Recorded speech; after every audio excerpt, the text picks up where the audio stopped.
The proof for the existence of God is really simple.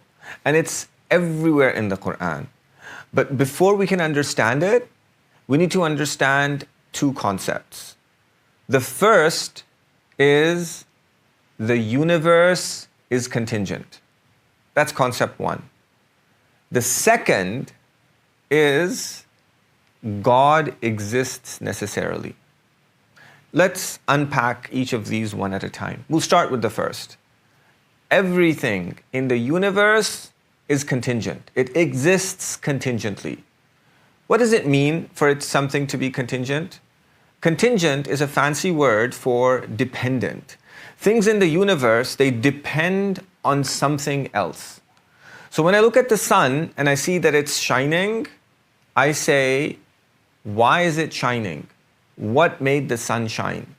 When I ask this question, what made the sun shine? The reason why I'm asking this question is because I see that the sun needs something to make it shine.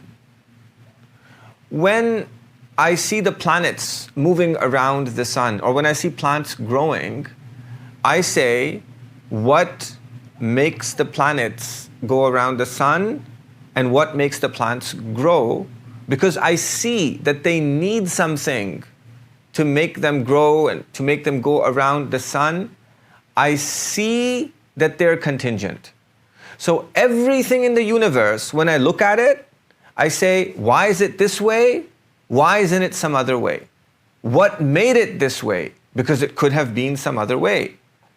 This thing that I see, we call it contingency. So this is what we mean when we say that the universe is contingent. The contingency of the universe means that everything in the universe needs something to make it the way that it is. So if something's hot, it needs something to make it hot. If something's cold, it needs something to make it cold. If something's moving, it needs something to make it move. If something is still, it needs something to make it still. Every single condition that anything in the universe is in, it needs something to make it that way. That's what we mean when we say that the universe is contingent. So now you understand the first idea. The universe is contingent. Let's look at the second one. The second idea is that God exists necessarily, or God is necessary. Necessary here is the opposite of contingent. When we say God is necessary or God exists necessarily, we mean that God doesn't need anyone to make him the way that he is. God doesn't need anything. God is the one who is who he is, the way that he is, without needing anything, anyone to make him the way that he is. He's not like the universe. He's not dependent. So now we have these two ideas under our belt. The universe is contingent. God is necessary or exists necessarily.